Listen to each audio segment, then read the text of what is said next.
Hello, and you're listening to Week 10 of Oneness Project Light One-on-One with Israel Kelly. I'm your host, Cassandra.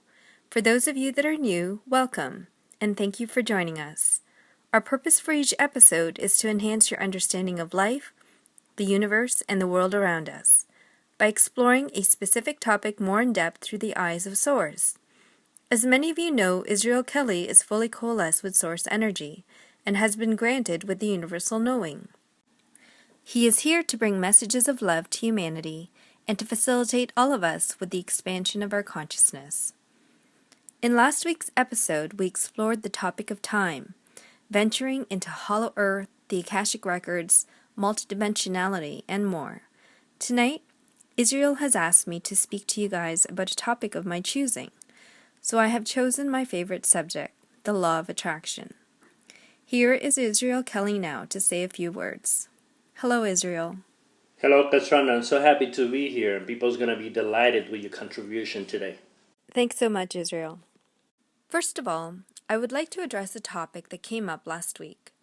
It was regarding a message that I had received from an online friend, and it was a message about promoting breast cancer awareness on my timeline. I replied back and kindly declined to participate, and I will explain my reasons why. As you all know, or are learning to know for those of you that are new, the law of attraction, that which is like unto itself is drawn, is the most powerful law in the universe. Everything in our life and the lives of those around us is affected by this law. It's the basis of everything that comes into our experience. Having an awareness of the law of attraction and understanding how it works is essential to living a purposeful life. And it's essential to living the joyful life that we all came here to experience.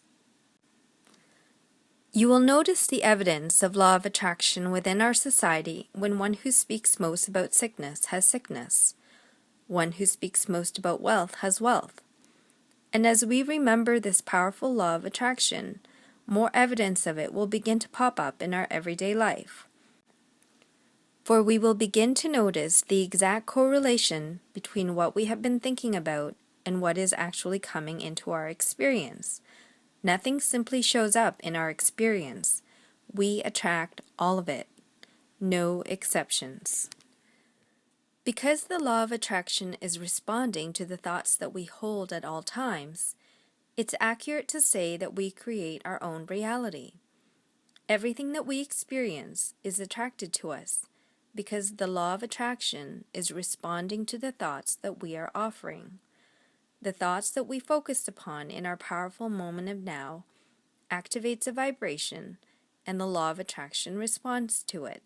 Some people will often say when something unwanted occurs in their experience, I wouldn't have done this unwanted thing to myself.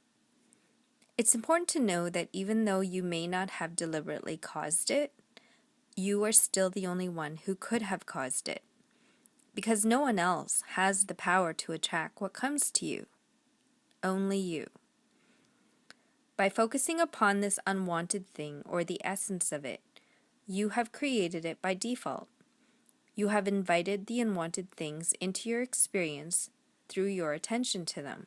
To better understand this, see yourself as a magnet, attracting the very things into your experience that which you are thinking and feeling. For example, if you are feeling fat, you cannot attract thin. If you feel poor, you cannot attract wealth, and so on. It defies law. Another example is when you see something that you would like to experience and you say, yes, I would like to have that.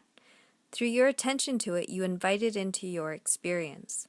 However, when you see something that you do not want to experience and you shout, no, I do not want that, through your attention to it, you invite it into your experience also. We live in an attraction-based universe. There is no such thing as exclusion. Your attention to it includes it into your vibration. And if you hold it in your attention or awareness long enough, the law of attraction will bring it into your experience. For there is no such thing as no. To clarify, when you look at something and shout, no, I don't want to experience that, go away, what you're actually doing is calling it into your experience. and your very attention to it says, "Yes, come to me, this thing I do not want." Fortunately, in our physical time-space reality, things do not manifest into our experience instantaneously. There is a wonderful buffer of time which allows the opportunity for us to redirect our attention in the direction of the things that we actually do want to manifest. So going back to my reason for not posting the breast cancer awareness on my timeline. Knowing what I have just shared with you about the law of attraction and how it works, by spreading awareness and bringing attention to something such as breast cancer, it actually increases the vibrational energy of breast cancer in my thoughts, therefore attracting it into my reality. However, there is another factor involved with manifestations. The good thing is, it will only manifest in my reality if I match my emotional feelings to it. Let me explain how this works. Since the law of attraction is always responding to and acting on whatever vibration we are offering, it's extremely helpful to understand that our emotions play a very important role in all of this. Our emotions indicate to us whether we are in the process of creating something we want or something we don't want. If you look on your screens, you will see an emotional guidance scale. As you can see on the chart, joy, appreciation, empowered, freedom, love is the highest on the scale, and at the very bottom of the scale is fear, grief, depression, despair, powerlessness. If you are experiencing the loss of a loved one, you would be on the bottom of the emotional scale, experiencing grief. And it would be impossible for you to jump from grief to joy.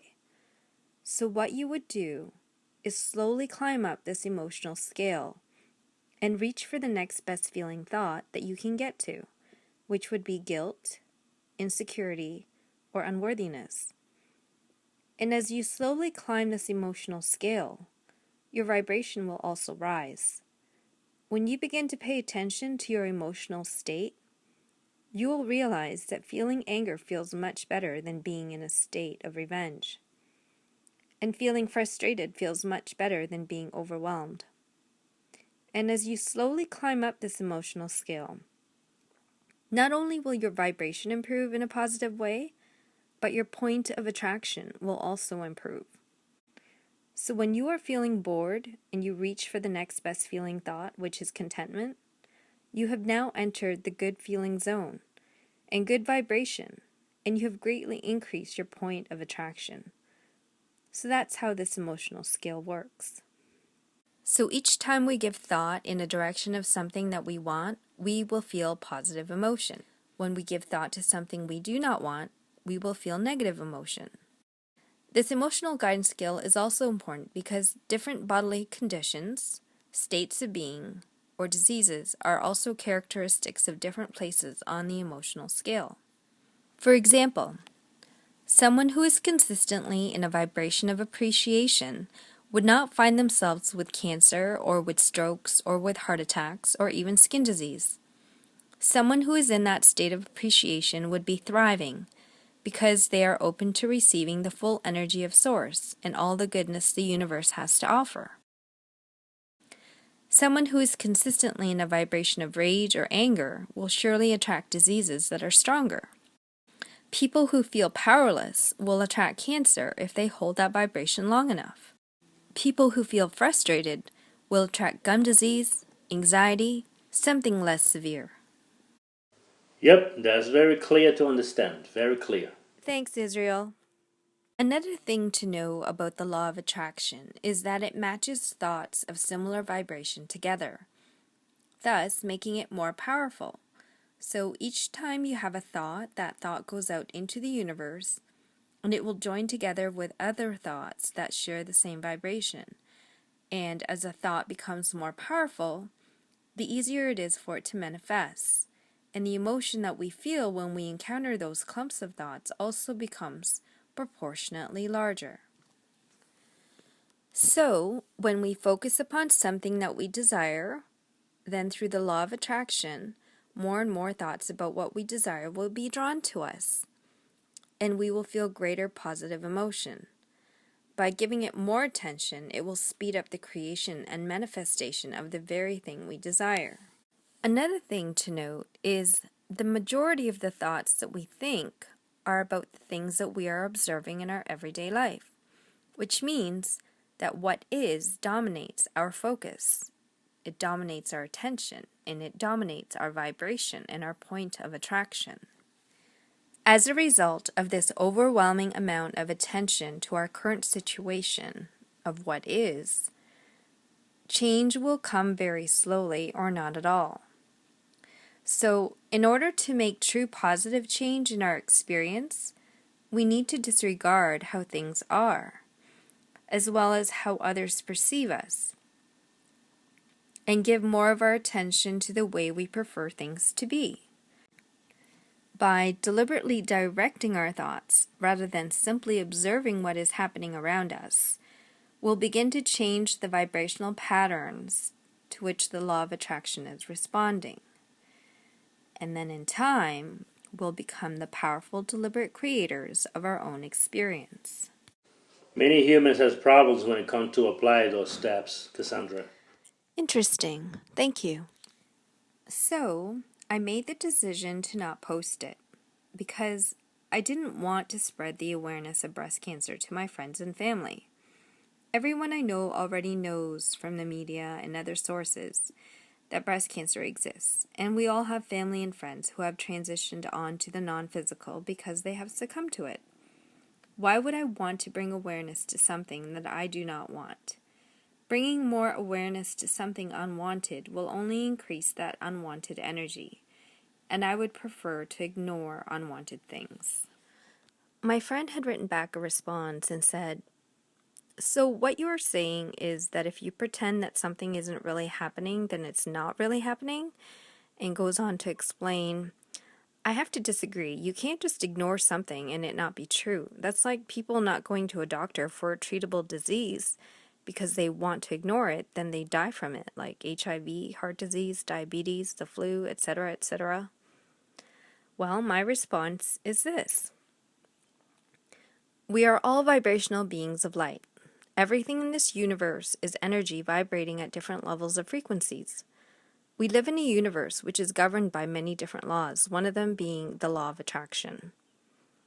If you change your perception of life to this, you will understand that by raising your vibration to that of appreciation and joy and love, you will virtually eliminate anything unwanted in your experience, no matter what it is. And that is how miracles happen. I only have control of my own vibration, no one else's. What you choose to put in yours is your decision. Knowing what I know about the law of attraction, I choose to be a deliberate creator and only choose things that I want to manifest in my reality. The powerful and consistent law of attraction is responding to everything in this vibrational universe, bringing people with matching vibrations together, bringing situations with matching vibrations together, and bringing thoughts with matching vibrations together. If you are listening to this recording, it is because you have vibrationally attracted it into your life by virtue of your vibration. So everything in your life, from the way thoughts roll across your mind to the people you rendezvous with on the streets, is the way that it is due to the law of attraction. And that concludes my topic for this evening. Thanks. Very good, Cassandra. Very, very good. Thanks so much, Israel. Before we say goodbye, do you have any final thoughts you would like to share with us? Wow, Cassandra, this episode was very good. A lot of people is going to learn a lot and learn how to apply the law of attraction. They're going to be very happy with this one. Thanks a lot. Thank you so much, Israel. It's always a pleasure. Until next time, this is Cassandra for Oneness Project Light One-on-One with Israel Kelly. Thanks for listening.